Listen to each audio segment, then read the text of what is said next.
Evangelho de João, capítulo de número 5.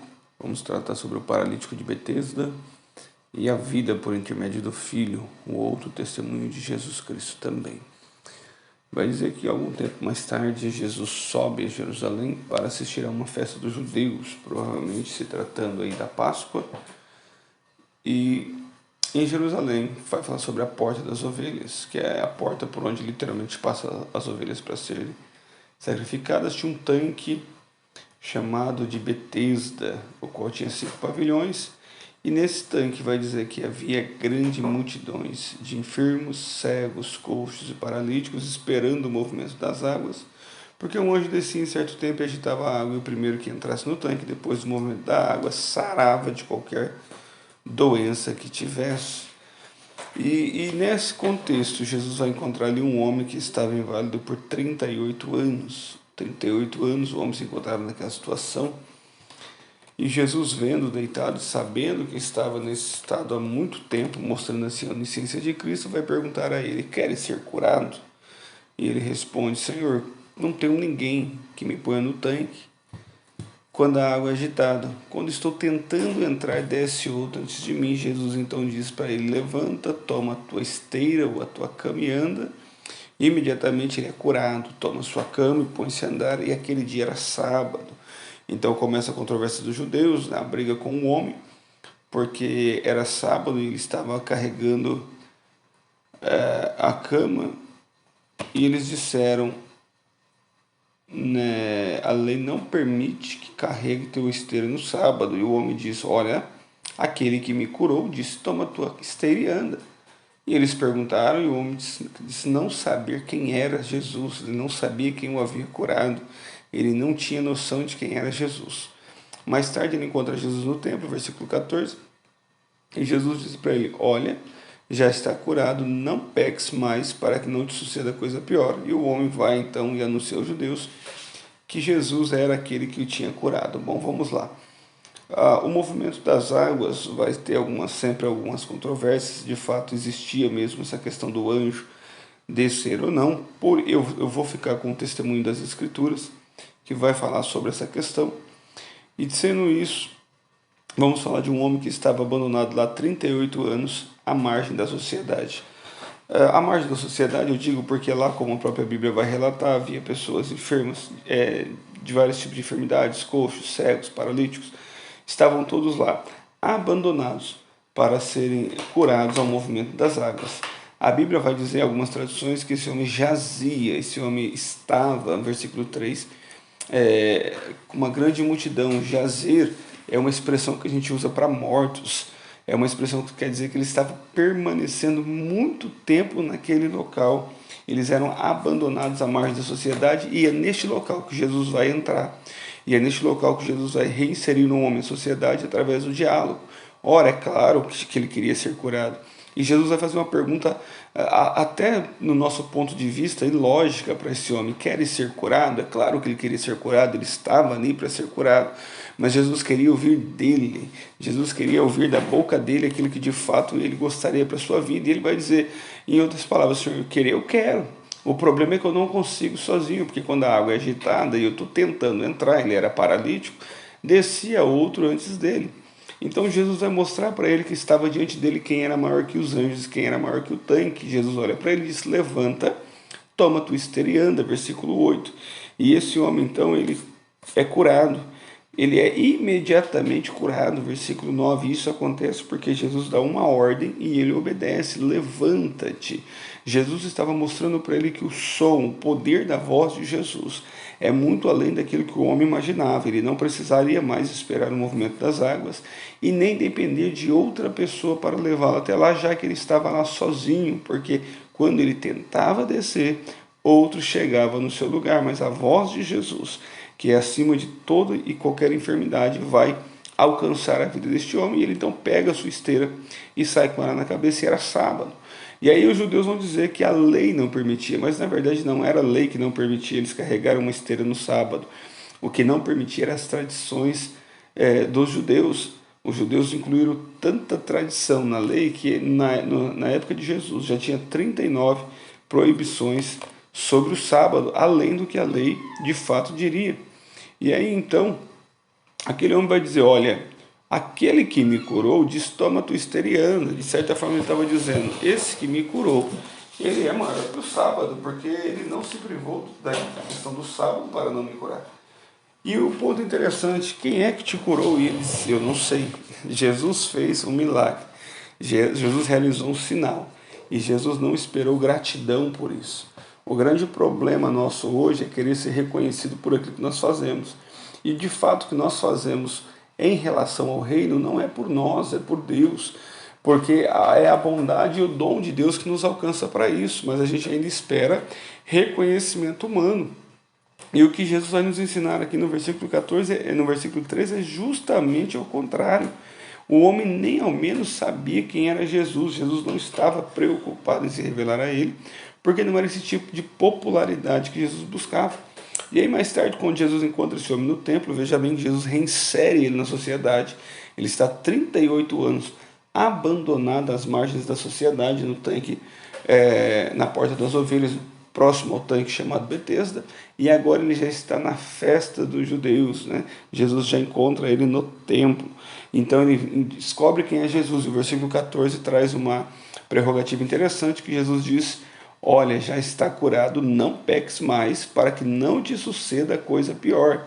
Nem toda enfermidade, nem todo dor, nem toda crise diretamente está envolvida com o pecado, mas nesse caso parece estar, porque Jesus é enfático em dizer, não peques mais, para que não te suceda coisa pior. Ora, o que poderia ser pior do que passar 38 anos enfermo, numa maca, esperando o movimento das águas e sempre vendo outra pessoa sendo curada na sua frente?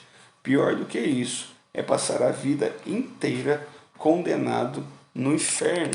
Jesus estava dizendo para aquele homem sabia o que era ter a esperança próximo das mãos e ela sumir de repente, porque ele vai dizer, toda vez que eu tento entrar, entra outro no meu lugar. Por muitos anos a esperança fugiu por um passo diante daquele homem. Jesus está dizendo para ele, se você voltar a pecar, coisas piores te acontecerão. E o pior do que isso é passar uma eternidade toda longe da presença de Jesus. Então esse homem sobe e anuncia aos demais judeus. Os judeus aqui a gente vai compreender pelos líderes, e o quem de fato tinha curado. E aí no versículo 16 começa a falar, Jesus falando sobre a vida por intermédio do Filho, um grande discurso que vai até o 47, a gente vai fazer algumas pormenores deles aqui. E como Jesus fazia essas coisas no sábado, Jesus curava no sábado, os judeus o perseguiram. Esses judeus, novamente, remete aos líderes, a perseguição vai começar também através dos líderes. E Jesus fala para eles no versículo 17, meu Pai trabalha até agora e eu trabalho também. Jesus coloca em pé de igualdade com Deus. Versículo 18 vai dizer de maneira clara que eles queriam matar Jesus, porque além de violar o sábado, Jesus se fazia igual ao próprio Deus. Eles compreenderam o que Jesus estava dizendo, olha, se o meu Pai trabalha todos os dias, eu também vou trabalhar todos os dias. Eu estou aqui para fazer a vontade do meu Pai. E aí Jesus vai falar sobre isso no versículo 19, que ele veio sujeito à vontade do Pai.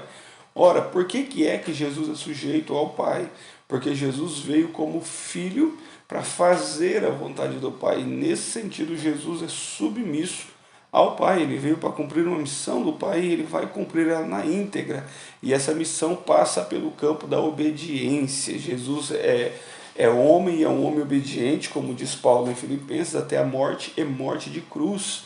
Vai falar sobre o amor que o Pai tem pelo Filho, no versículo 20. Diz, o Pai ama o Filho e lhe mostra tudo o que faz. Ele mostrará maiores obras do que esta, para que vocês se maravilhem. Pois assim como o Pai ressuscita e vivifica os mortos, assim também o Filho vivifica aquele a quem quer. O Pai a ninguém julga, mas deu ao Filho todo o juízo. E para que todos honrem o Filho como honra o Pai. Quem não honra o Filho, não honra o Pai que o enviou.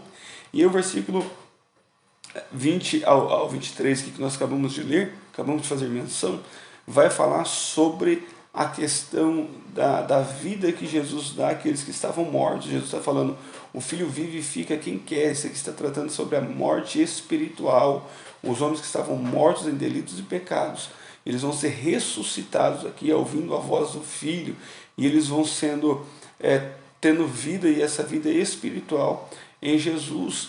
E Jesus vai dizer bem claro: quem não honra o Filho não honra o Pai, porque o Filho veio cumprir o propósito do Pai. Então, negar a pessoa do Filho é negar diretamente a pessoa do Pai. E o versículo 24 vai trazer o que a gente chama da certeza da vida eterna, a convicção da vida eterna, porque Jesus diz: em verdade vos digo que quem ouve a minha palavra e ouve a minha voz e crê naquele que me enviou no Pai, tem a vida eterna. Não entra em condenação, mas passou da morte para a vida. Ou seja, o juízo, Jesus vai falar, que foi dado ao Filho, e o Filho está garantindo que quem crê nele e crê naquele que o enviou, que é o Pai, não entra em condenação, mas tem a vida eterna. Jesus está garantindo aqui a nossa certeza de salvação quando nós cremos nele e cremos que ele é o enviado do Pai.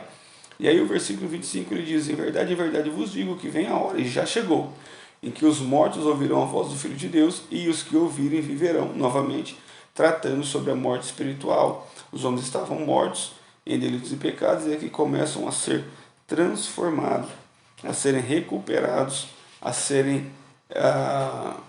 terem vida, e essa vida vem a partir da pessoa do Filho. Jesus vai além, falando sobre a sua divindade agora. No versículo 26 ele vai dizer: assim como o Pai tem vida em si mesmo, assim também concedeu ao Filho ter vida em si mesmo. Ou seja, Jesus é doador da vida, porque ele tem a vida em si mesmo. Jesus está dizendo novamente sobre a sua autoexistência. E aí o versículo 27 ele vai dizer: e lhe deu autoridade para julgar, porque é filho do homem.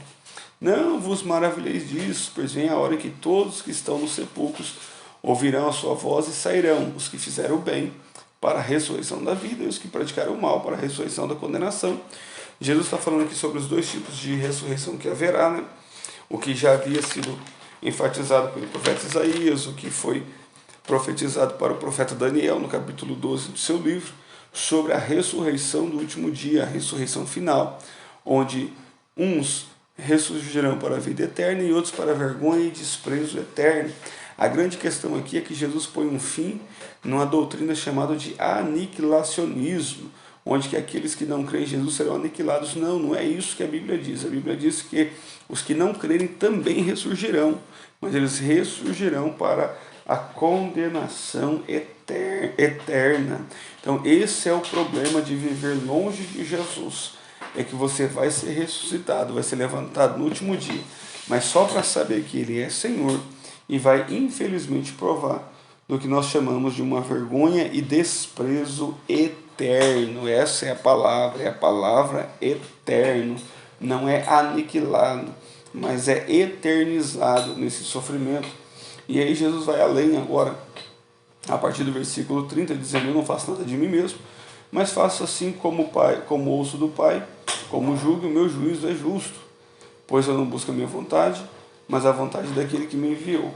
Sobre o juízo justo de Jesus, eu gosto de enfatizar isso. Jesus é um juiz justo.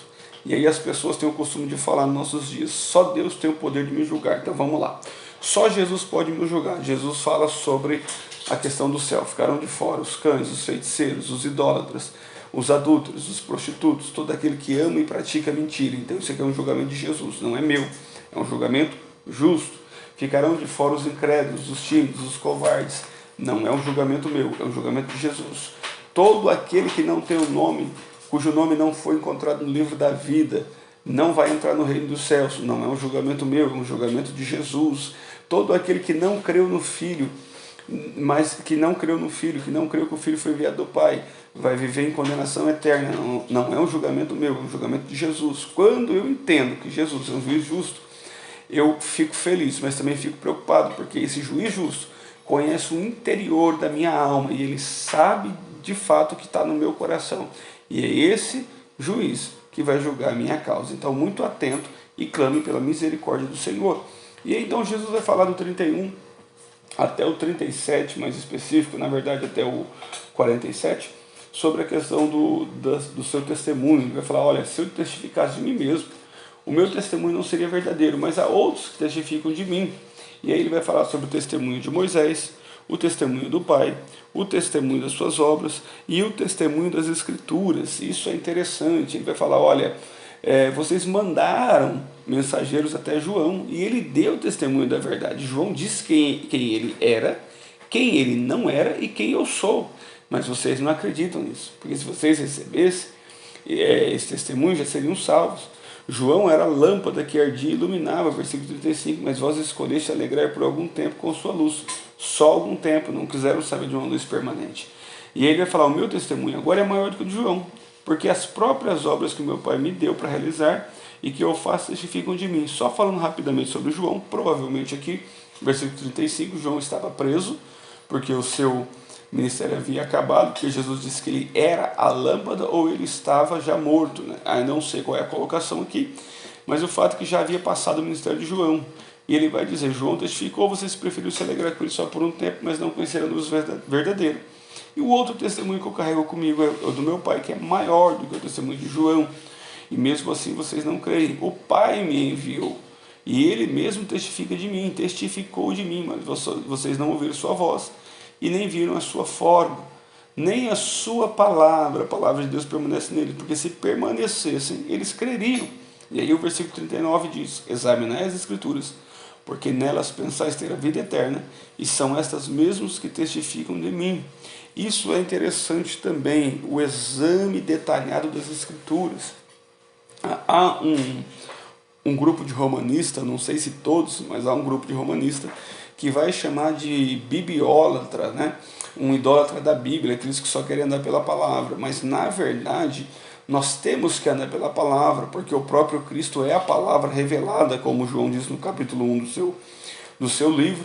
E o próprio Jesus manda que nós examinemos as Escrituras. Esse grupo de romanistas vai falar sobre isso, porque eles são apegados à tradição da igreja romana, eles são apegados ao magistério da igreja romana, e se o magistério ou a tradição da igreja romana for colocada em xeque com as Escrituras, eles serão falhos, e a verdade é essa, eles não querem que o seu pecado seja exposto, porque se eu andar pela palavra, na verdade se o cristão de hoje andar pela palavra, se o cristão abrisse a Bíblia, na hora em que a mensagem fosse pregada, a maioria dos nossos pregadores teriam que descer envergonhados dos púlpitos e as nossas igrejas estariam cheias de Deus e com menos mensagens humanizadas. Então temos sim que examinar as Escrituras. Na verdade, Lucas relata o que Paulo vai falar em Atos 17, falando que os cidadãos de Bereia foram chamados de mais nobre do que os cidadãos de Tessalônica, porque tudo quanto Paulo falava de Jesus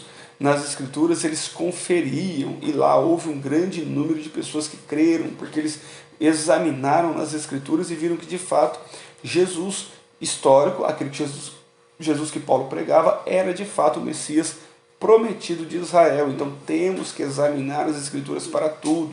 O cristão, se ele examinar a Escritura em tudo o que ele for fazer, ele terá uma vida bem sucedida. Para o namoro, ele examina as Escrituras. Para a vida espiritual, ele examina as Escrituras. Para o serviço, ele examina as Escrituras. Para o trato da esposa, para o trato dos filhos, para o trato do amigo, para o trato do patrão, para o trato do empregado. Se ele examinar as Escrituras, ele será com certeza uma pessoa mais justa em uma sociedade corrompida como é a nossa. Mas Jesus vai além, no versículo 40 ele diz, contudo, vocês não querem vir a mim para ter vida. Mais uma vez, a gente vai fazer um passo de um tanto teológico, para um grupo teológico dos calvinistas, que diz que a graça é irresistível. E aí, nesse contexto aqui, Jesus vai dizer que não, o próprio Jesus falando, eles não querem vir a ele para ter vida. Então essa questão da graça irresistível não é uma teologia diretamente bíblica, mas uma teologia calvinista, porque Jesus está falando aqui, e aquele que João revela que tem graça sobre graça, está falando, e eles não querem vir a ele para ter vida. E aí Jesus vai dizendo, eu não aceito a glória dos homens, eu não busco o que vocês buscam. Eu conheço vocês, eu sei que vocês não têm o amor de Deus no coração, porque eu vim em nome do meu Pai e não aceita, mas se vier outro no seu próprio nome, vocês aceitam. E muitas das vezes isso aconteceu, a gente vê na história de Israel. E nós também, muitas pessoas estão aceitando no nosso meio outros que vêm no seu nome, mas não aceitam Cristo. E aí Jesus fala que de fato eles não podem crer porque eles recebem glória um dos outros, versículo 44. Eles estão preocupados com aquilo que de fato não é deles. Eles querem uma glória, eles querem um reconhecimento, e quem recebe é Deus. vai entender o que João entendeu. É necessário que ele cresça e eu diminua. E eles andam na contramão disso. E aí Jesus fala assim, olha, eu não vou acusar vocês perante o Pai, ainda que eu tenha dito que o juízo foi me dado, versículo 22, ele fala que todo o juízo foi dado a ele, eu não vim acusar. Quem vai acusar vocês é Moisés, em quem vocês dizem que esperam, porque se vocês crescem em Moisés, creriam também em mim, porque ele escreveu a meu respeito. Moisés fala sobre o grande profeta que se levantaria, e esse grande profeta é Jesus, a qual eles não creem. Aí Jesus vai dizer, se crescem nos meus escritos, se vocês não creem nos escritos de Moisés, como vão crer na minha palavra? Ou seja, como que aqueles que diziam ser os seguidores da lei e não criam no que a lei profetizava, iam de fato crer em Jesus? O que Jesus estava fazendo aqui era expor a hipocrisia dos líderes judeus, porque eles andavam com a Torá na mão, eles andavam com o que eles chamavam da Bíblia deles na mão, mas eles preferiam, a maioria das vezes, ensinar a tradição humana do que de fato crer no que dizia as Escrituras acerca deles, acerca do sábado e acerca do Cristo.